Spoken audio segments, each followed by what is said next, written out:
નમસ્કાર students. Flux જોયું, ગાઉસનો નિયમ આપણે જોયો. ગાઉસના નિયમ અને ફ્લક્સ બંને એકબીજાની સાથે સંબંધ ધરાવતા ઇક્વેશન જોયા. ફ્લક્સ પાઈ બરાબર સિગ્મા ક્યુ અપોન એપ્સિલોન 0 એ ગાઉસનો નિયમ છે, અને ફ્લક્સ પાઈ બરાબર રાઉન્ડ ઇન્ટિગ્રેશન ઈ ડોટ ડીએ એ ફ્લક્સની વ્યાખ્યા પરથી લખેલું ઇક્વેશન છે. એ બંને સમીકરણ આપણે જોયા, અને હવે આજે એના પર આધારિત ઇલુસ્ટ્રેશન્સ જોવાના છે. ઓકે, એક ઇલુસ્ટ્રેશન બુકનું છે 1.11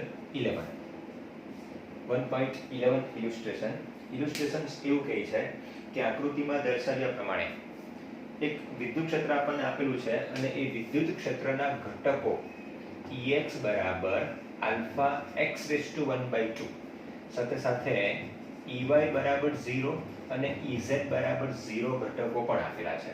એટલે વિદ્યુત ક્ષેત્ર માત્ર ને માત્ર x દિશામાં વેલ્યુ વધવાથી વધે છે. Ex બરાબર આલ્ફા x⁻² ઇક્વેશન અનુસાર x વધવાની સાથે x દિશાનું વિદ્યુત ક્ષેત્ર વધશે, જ્યારે y અને z દિશાનું વિદ્યુત ક્ષેત્ર કાયમ માટે 0 જ રહે છે. તો એવું વિદ્યુત ક્ષેત્ર એક અવકાશમાં લાગુ પાડેલું છે, અને એ અવકાશમાં એક બંધ પૃષ્ઠ, એક બંધ સમઘન ગોઠવેલો છે, અને એ સમઘનની પહોળાઈ અથવા બાજુનું માપ એ જેટલું છે.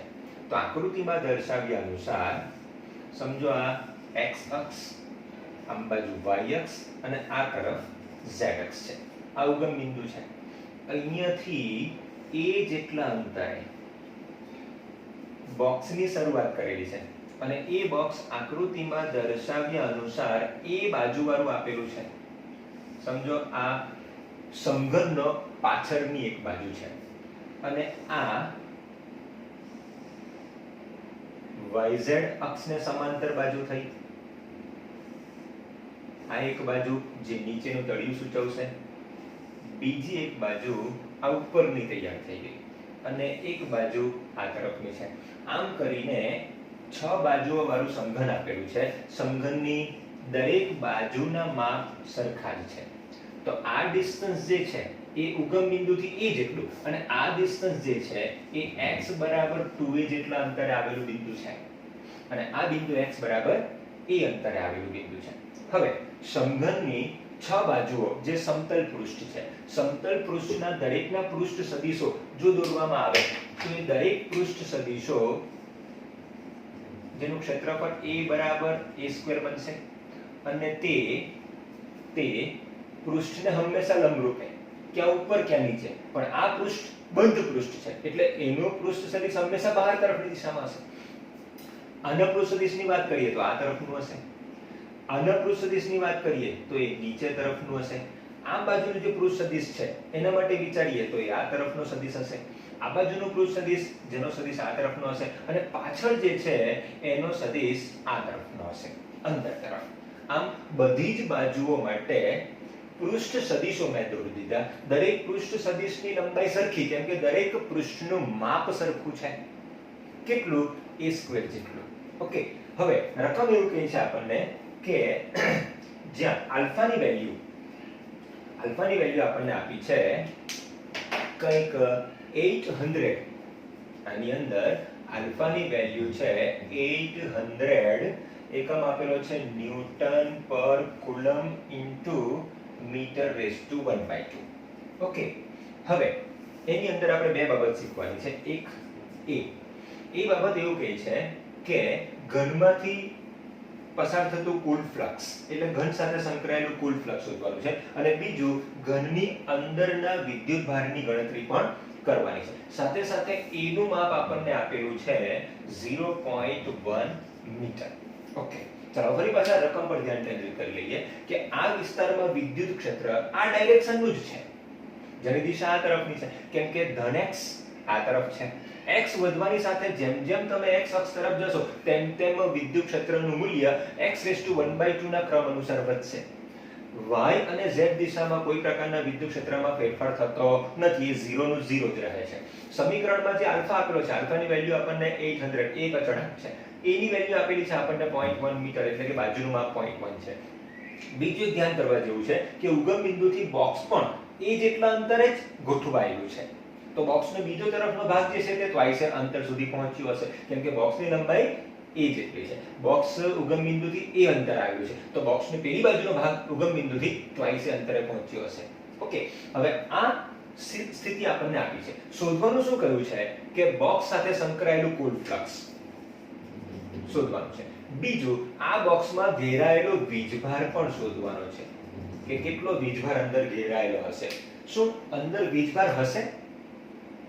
હશે તો જ તો આ બિંદુએથી આમ જતા વિદ્યુત ક્ષેત્રનું મૂલ્ય વધે છે. બાકી આપણને ખબર છે કે કોઈ બિંદુ પાસે મૂકેલો બિંદુ વીજભાર હોય એનાથી દૂર જઈએ તેમ વિદ્યુત ક્ષેત્ર ઘટવું જોઈએ, પણ આમાં તો જેમ x વધે તેમ વિદ્યુત ક્ષેત્ર વધે છે. મતલબ કે આગળ જતા જતા વચમાં વીજભારો ગોઠવાયેલા હશે, એવી રીતે ગોઠવાયેલા હશે કે વિદ્યુત ક્ષેત્ર Ex = α(x)(1/2) અનુસાર જ બદલાય. આ શરત આપણને આપેલી છે. એટલે એવું નહીં સમજતા કે માત્ર ને માત્ર અહીંયા જ વિદ્યુત ક્ષેત્ર છે, હું ખાલી આમ ક્ષેત્રરેખા દોરી દઉં એ બી યોગ્ય નથી. ક્ષેત્રરેખા મારે એવી દોરવી પડે કે જેમ આગળ જાય તેમ એની ગીચતા વધતી જાય. એટલે થોડું ક્ષેત્ર આમ મારે દોરવું પડે. ઓકે, જેમ જેમ આગળ જઈશું તેમ તેમ વિદ્યુત ક્ષેત્રનું મૂલ્ય વધતું જશે, પણ અહીંથી જમણી તરફ જતા વિદ્યુત ક્ષેત્ર વધે છે આ સૂત્ર અનુસાર. ઓકે, હવે મને જોઈએ છે આની સાથે સંકળાયેલું કુલ ફ્લક્સ. ફ્લક્સનું ઇક્વેશન છે ફ્લક્સ phi બરાબર E ડોટ ડેલ્ટા A અથવા ડેલ્ટા S. બંને વેક્ટર છે, બરાબર. અહીં આપણે A વેક્ટર લખેલો છે તો આપણે અહીં A વેક્ટર લખી દઈશું. ઓકે, જ્યાં A બરાબર આપણને ખબર છે small a square E dot A. હવે મેં આ ઇક્વેશન અને આ ઇક્વેશન આ સમીકરણમાં E સદિશ અને A પણ સદિશ અને સીધું મેં E ડોટ A જ લખેલું છે, ઇન્ટિગ્રેશન વાળું લખ્યું નથી. એટલા માટે આ સમીકરણ ક્યારે વપરાય? જ્યારે વિદ્યુત ક્ષેત્રનું મૂલ્ય બધે કોન્સ્ટન્ટ હોય અને એ સમતલ હોય, પૃષ્ઠ સમતલ. આપણી પાસે બધા જ પૃષ્ઠ સમતલ છે અને બધા પૃષ્ઠ પાસે જ્યાં લાગે વળગે છે ત્યાં વિદ્યુત ક્ષેત્ર સરખું હશે. જેમ કે આ જે પૃષ્ઠ છે આ તરફનું, આ પૃષ્ઠ, એ પૃષ્ઠ બિલકુલ x અક્ષને લંબ હશે, આ પૃષ્ઠ પણ x અક્ષને લંબ હશે. તો એનો પૃષ્ઠ સદિશ ક્યાં તો x દિશાને સમાંતર હશે, ક્યાં તો x દિશાને પ્રતિ સમાંતર હશે. બરાબર છે. અને એની ગોઠવણી એવી છે કે x ની વેલ્યુ આખા આ પૃષ્ઠ પર સરખી જ. જો x ની વેલ્યુ સરખી તો આ પૃષ્ઠ પર બધા બિંદુ પાસે વિદ્યુત ક્ષેત્ર સરખું. આ પૃષ્ઠ માટે પણ x ની વેલ્યુ ટ્વાઇસ છે અને એ બધે સરખી. અહીંયા આખા પૃષ્ઠ પર x ની વેલ્યુ સરખી. હા, y ને z ની વેલ્યુ બદલાય પણ ey ની z ની વેલ્યુ નથી બદલાતી. હું y અને z પરિમાણની વાત કરું છું, માત્ર y અક્ષ અને z અક્ષની વાત કરું છું. ઓકે, x અક્ષ નું મૂલ્ય આ પૃષ્ઠ પર બધે સરખું. આના પર x અક્ષ નું મૂલ્ય બધે સરખું નથી, આના પર સરખું નથી, બાકીના બધા પર સરખું નથી. પણ બાકીના બધા જે પૃષ્ઠ છે આ બે પૃષ્ઠ સિવાયના, એ બધા પૃષ્ઠ માટે વિચાર કરો તો વિદ્યુત ક્ષેત્રની દિશા આ તરફની હશે અને પૃષ્ઠ સદિશ આ તરફનો છે, બે વચ્ચે એંગલ 90. આમ બાજુ બહારના પૃષ્ઠની વાત કરો તો વિદ્યુત ક્ષેત્ર આ બાજુ હશે અને એનો પૃષ્ઠ સદિશ આમ બાજુનો હશે, તો બે વચ્ચે એંગલ 90. નીચેના પૃષ્ઠની વાત કરો તો વિદ્યુત ક્ષેત્ર આ તરફનું હશે અને એનો પૃષ્ઠ સદિશ આમ હશે, તો બે વચ્ચે એંગલ 90. પાછળના પૃષ્ઠની વાત કરો, પાછળનું પૃષ્ઠ, તો વિદ્યુત ક્ષેત્ર આમ હશે અને એનો પૃષ્ઠ સદિશ આમ બાજુનો હશે, તેના માટે બી 90 હશે. બરાબર. ઉપર, નીચે, આગળ અને પાછળ આ શેડેડ કરેલા ભાગ સિવાયના જે પૃષ્ઠ છે એ બધા પૃષ્ઠ માટે થીટાની વેલ્યુ કેટલી હશે? 90. તો phi બરાબર Ea cos 90 ડિગ્રી અનુસાર ફ્લક્સ બનશે 0. તો રહી ગયું ફ્લક્સ હવે આ 1 નંબરની સપાટી અને 2 નંબરની સપાટી, બાકીના માટે તો 0 થઈ ગયું. તો પહેલા નંબરની સપાટી સાથે સંકળાયેલું ફ્લક્સ જો phi1 હોય તો phi1 E ડોટ A અનુસાર Ea cos 180 is equal to Ea square cos 180 minus 1, તો આવશે minus Ea square. હવે આપણે આના માટે બી શોધવાના છે. આ એટલે કયું પૃષ્ઠ? તો કે O થી A અંતરે આવેલું પૃષ્ઠ. અને O થી A અંતરે આવેલું પૃષ્ઠ એટલે આપણા બોક્સનું લેફ્ટ સાઈડનું પૃષ્ઠ. તો લેફ્ટ સાઈડના પૃષ્ઠ પાસે વિદ્યુત ક્ષેત્રની તીવ્રતા હું EL થી દર્શાવું. જ્યાં EL બરાબર આ સૂત્ર અનુસાર alpha into x square. EL આ પૃષ્ઠ માટે x ની વેલ્યુ કેટલી? a, તો મારે લખવાનું alpha into a square, sorry raise to 1/2. Alpha x ના બદલે મારે લખવાનું e રેઝ ટુ 1/2 તો alpha a raise to 1/2 en ની વેલ્યુ થશે માટે phi1 is equal to minus en ના બદલે હું લખી દઈશ alpha a raise to 1/2 into a square એટલે થઈ જવાનું minus alpha a raise to 2 plus 1/2 5/2 તો phi1 થઈ જવાનું minus alpha a raise to 5/2 કહી દો આની ઇક્વેશન નંબર 1 ચાલો ત્યાર પછી બીજું પૃષ્ઠ આ તરફ છે અને આ તરફનું જે પૃષ્ઠ છે એ પૃષ્ઠ સાથે સંકળાયેલું ફ્લક્સ જો phi2 હોય તો phi2 બરાબર er ડોટ a કરી દો r એટલે રાઈટ સાઈડ નું પૃષ્ઠ છે તો બિલકુલ x અક્ષને લંબ પણ એનો પૃષ્ઠ સદિશ આ તરફનો છે વિદ્યુત ક્ષેત્ર આ તરફનું છે તો બે વચ્ચેનો એંગલ બનશે 0 અહીંયા બે વચ્ચેનો એંગલ બન્યો 180 અને 180 આપણે મૂકી દીધું ચાલો હવે મારે અહીંયા લખવાનું છે ઓકે er ઇન્ટુ a છે તો er into small a square cos 0 અને cos 0 બરાબર 1 તો બનશે er into a square plus આવશે જ્યાં er બરાબર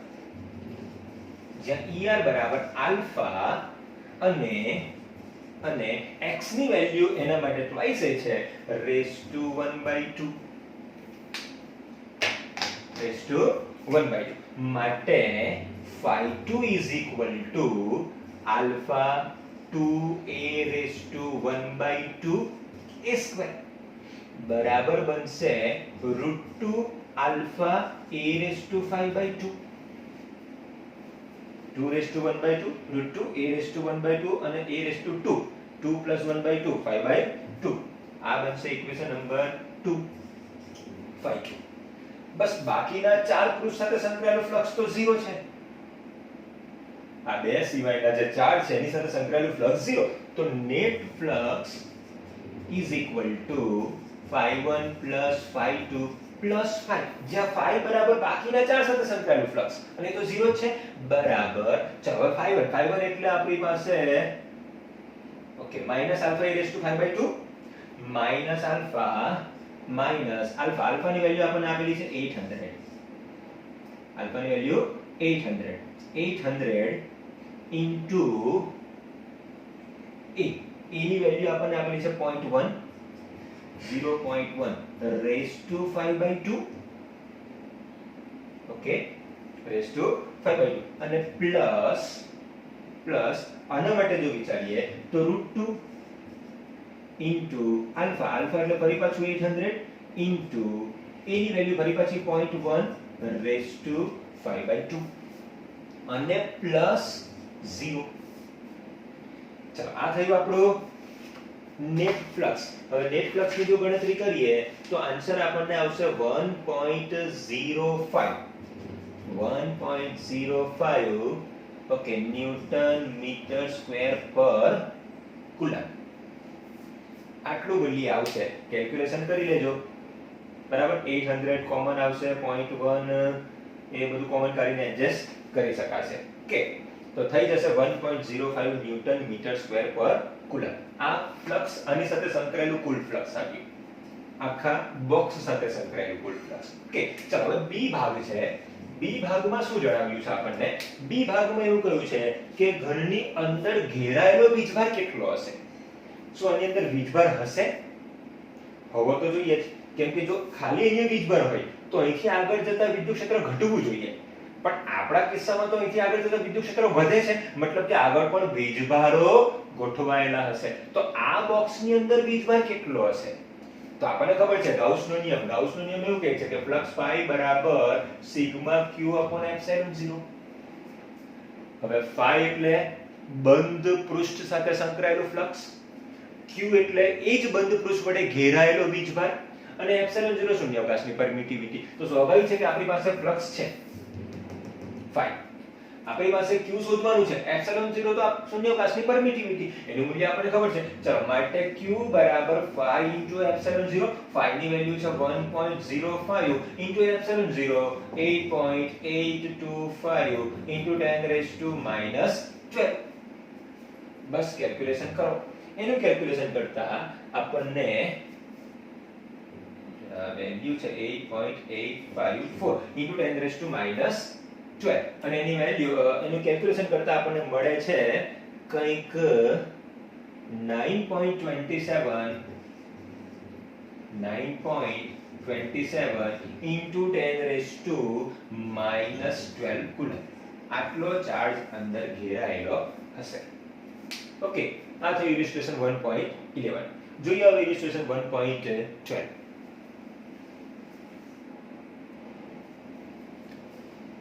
ઓકે, 11.12 ઇલિસ્ટ્રેશન 11.12. કંઈક એવા પ્રકારનું વિદ્યુત ક્ષેત્ર આપેલું છે કે દ્વિપરિમાણિક યામ પદ્ધતિ.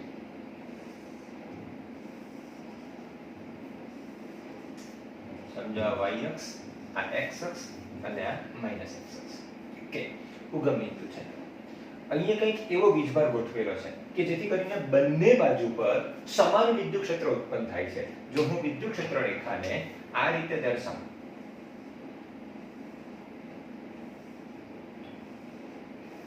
તો આ તરફ મારે વિદ્યુત ક્ષેત્ર રેખા આમ દર્શાવવી જોઈએ. એટલે કે ઉગમ બિંદુથી x તરફ જઈએ તો સમાન વિદ્યુત ક્ષેત્ર અને ઉગમ બિંદુથી y તરફ જઈએ તો પણ સમાન વિદ્યુત ક્ષેત્ર. સોરી, ઋણ x તરફ જઈએ તો પણ સમાન વિદ્યુત ક્ષેત્ર.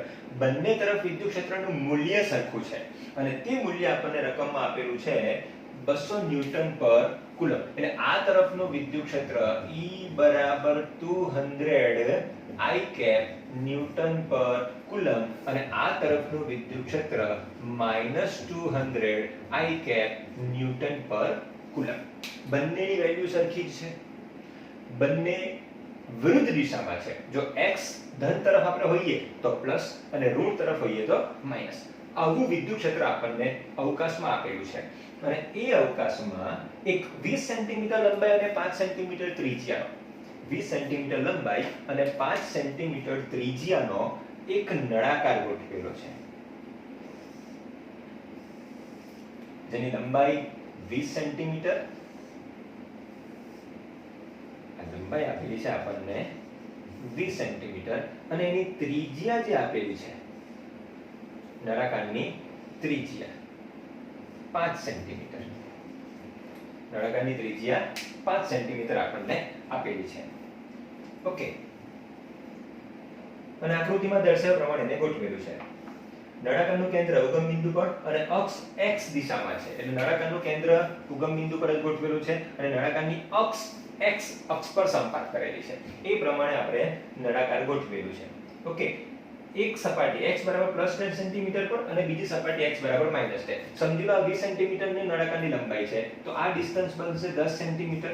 તો આ બિંદુ જે આવેલું છે x = 10 સેન્ટીમીટર વાળા અંતરે અને આ બિંદુ આવેલું છે x = -10 સેન્ટીમીટર.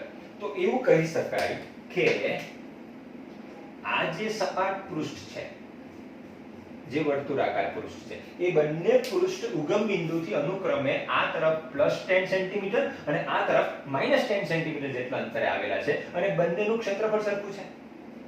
ઓકે, ચાલો તો હવે આપણે શોધવાનું શું છે? દરેક સપાટ બાજુઓમાંથી બહાર આવતું કુલ ફ્લક્સ. શું સપાટ બાજુમાંથી બહાર આવતું ફ્લક્સ હશે કે અંદર જતું? તો કે ક્ષેત્રરેખા બહાર નીકળે છે તો બહાર આવતું ફ્લક્સ કરીશું. આમાં પણ ક્ષેત્રરેખા બહાર જ નીકળે છે એટલે બંને પૃષ્ઠમાંથી ફ્લક્સ બહાર આવશે. બહાર આવતું ફ્લક્સ ધન હશે. એટલે બંને પૃષ્ઠ સાથે સંકળાયેલ ફ્લક્સ. સમજો આપણે નળાકારને 3 સપાટીમાં વર્ગીકૃત કરી દઈએ.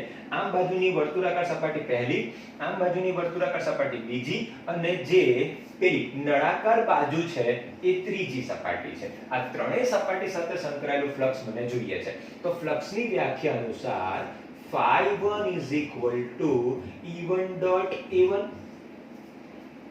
જ્યાં E1 બરાબર જ્યાં A1 સપાટી છે ત્યાં વિદ્યુત ક્ષેત્રની તીવ્રતા. જો આ પહેલું ફ્લક્સ હોય તો એની સપાટી આ બનશે. સોરી, આ પહેલું પૃષ્ઠ હોય તો એની સાથે સંકળાયેલું ફ્લક્સ phi1, ત્યાં વિદ્યુત ક્ષેત્રની તીવ્રતા -200 I cap newton per coulomb અને ત્યાં ક્ષેત્રફળ πr² બનશે. ઓકે, તો જો હું કિંમત રાખું તો પહેલા એ નક્કી કરી લઈએ કે A ની દિશા કઈ તરફની હશે. તો કે આ પૃષ્ઠનો પૃષ્ઠ સદિશ આ તરફનો હશે.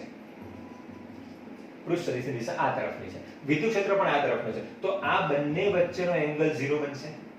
તો ત્યાં E1 બરાબર આ E1 કહેવાશે, E1 બરાબર -200 I cap ડોટ a, પૃષ્ઠ સદિશ પણ ઋણ તરફનો જ છે, તો માઈનસ પાઈ r સ્ક્વેર પૃષ્ઠ સદિશ બનશે, અને એ પણ I cap ની દિશાનો જ હશે, પણ નેગેટિવ તરફ.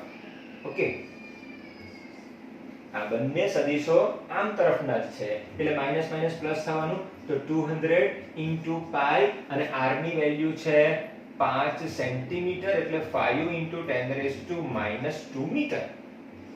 તો 5 into 10⁻² હોલ સ્ક્વેર, અને I ડોટ I 1, એટલે ફ્લક્સ બનશે પોઝિટિવ, અને આ વેલ્યુ મળે છે આપણને 1.57 ન્યૂટન મીટર સ્ક્વેર પર કુલમ. આટલી મળશે આપણને 1.57. કેલ્ક્યુલેશન કરી લેજો, પાઈ ની કિંમત 3.14, 5 નો વર્ગ છે, 10⁻⁴ થશે, આ 200 છે. ઓકે, થઈ જશે 1.57 ન્યૂટન મીટર સ્ક્વેર પર કુલમ, જે આની સાથે સંકળાયેલું ફ્લક્સ છે. આપણને એવું કહ્યું છે એ વિભાગમાં કે દરેક સપાટીમાં, સપાટી એટલે બે વર્તુળાકાર સપાટી, એમાંથી બહાર આવતું ફ્લક્સ જોઈએ છે. તો આ પહેલી સપાટીમાંથી બહાર આવતું ફ્લક્સને શોધી કાઢ્યું. એ જ પ્રમાણે બીજી સપાટી એટલે આ તરફની, હવે આ તરફની સપાટીનો પૃષ્ઠ સદિશ આમ બાજુનો હશે E2, આ બાજુ જ વિદ્યુત ક્ષેત્રની તીવ્રતા E2 હશે. ઓકે, તો કુલ ફ્લક્સ બનશે phi2 E2 ડોટ A2 બરાબર, E2 એટલે લખવાનું આપણે 200 I cap ડોટ A2 એટલે ફરી પાછું પાઈ r સ્ક્વેર I cap, અને એ પણ I cap ની દિશામાં જ છે. તો બરાબર, તમે જો તો બધું સરખું જ છે, લખી લો ડાયરેક્ટ 1.57 ન્યૂટન મીટર સ્ક્વેર પર કુલમ. અને આ થયું આપણું બીજી સપાટી સાથે સંકળાયેલું ફ્લક્સ, અથવા બીજી સપાટીમાંથી બહાર આવતું ફ્લક્સ. તો phi1 અને phi2 શોધી કાઢ્યું. ઓકે, તો એ વિભાગમાં આપણને એવું જ કહ્યું છે કે દરેક સપાટ બાજુઓમાંથી બહાર આવતું કુલ ફ્લક્સ કેટલું હશે. હવે B માં એવું કહ્યું છે નળાકારની વક્ર બાજુમાંથી ફ્લક્સ કેટલું બહાર આવશે. નળાકારની વક્ર બાજુ એટલે આપણી આ બાજુ, અને એ બાજુમાં કોઈ પણ બિંદુ પાસે તમે જો સદિશ દોરશો તો એ સદિશ પૃષ્ઠને લંબ તરફનો હશે. ગમે ત્યાં તમે જો, અહીંયા તો પૃષ્ઠને લંબ, અહીંયા દોરો પૃષ્ઠને લંબ, અહીંયા દોરો પૃષ્ઠને લંબ, અને દરેક બિંદુ પાસે વિદ્યુત ક્ષેત્ર તમે જુઓ તો ક્યાં તો આમ બાજુ ક્યાં તો આમ બાજુ, મતલબ કે દરેક બિંદુ પાસે પૃષ્ઠ સદિશ અને વિદ્યુત ક્ષેત્રની તીવ્રતા પરસ્પર લંબ દિશામાં હશે. તો ત્યાં સંકળાયેલું flux phi3 E dot A અનુસાર બનશે EA cos 90, અને cos 90 0. તો એની સાથે સંકળાયેલું ફ્લક્સ 0 હશે. હંમેશા આ નળાકારમાં વક્ર સપાટી સાથે સંકળાયેલું ફ્લક્સ 0, કારણ કે નળાકારની સપાટીને સમાંતર જ વિદ્યુત ક્ષેત્રની તીવ્રતા છે, એટલે વિદ્યુત ક્ષેત્રની તીવ્રતા અને સપાટીનો સદિશ પરસ્પર લંબ હશે, બે વચ્ચેનો એંગલ 90 બનશે, અને cos 90 0, તો એની સાથે સંકળાયેલું ફ્લક્સ 0 હશે. ઓકે, બી થઈ ગયું. ચાલો, ત્યાર પછી સી, નળાકારમાંથી બહાર આવતું કુલ ફ્લક્સ કેટલું હશે. નળાકારમાંથી બહાર આવતું કુલ ફ્લક્સ, અને કુલ ફ્લક્સ જો phi હોય તો phi નળાકારની જેટલી પણ સપાટી સાથેના ફ્લક્સ શોધ્યા એ બધાનો સરવાળો, phi1 plus phi2 plus phi3. phi1 બરાબર 1.57 plus 1.57 plus 0, ત્રણેયનો સરવાળો થઈ જશે 3.14 newton per coulomb into meter square. આટલું બનશે કુલ flux, 3.14 newton per coulomb into meter square. સાથે સાથે ડી માં શું શોધવા જણાવ્યું છે. ડી માં એવું કહ્યું છે કે નળાકારની અંદર કુલ વીજભાર કેટલો હશે. નળાકારમાં કુલ વીજભાર કેટલો હશે, એટલે એ હશે તો આટલા ભાગમાં જ, જેને કારણે સમાન વિદ્યુત ક્ષેત્ર ઉત્પન્ન થયેલું છે. અને એ વીજભાર કેટલો ઘેરાયો હશે, તો કે એ વીજભાર ગાઉસના નિયમ અનુસાર phi બરાબર q/ε0 ઇક્વેશન પરથી મેળવી શકાય. માટે q બરાબર phi * ε0. phi આપણે શોધી કાઢેલું છે, phi ની વેલ્યુ છે 3.14 into 8.854 into 10⁻12. એપ્સિલોન 0 ની SI વેલ્યુ માટે જો ગુણાકાર કરશું તો આપણને મળશે 2.78 into 10 raised to minus 11 coulomb. આટલો વીજભાર નળાકારમાં ઘેરાયેલો હશે. આ થયું આપણું ઇલિસ્ટ્રેશન 1.12.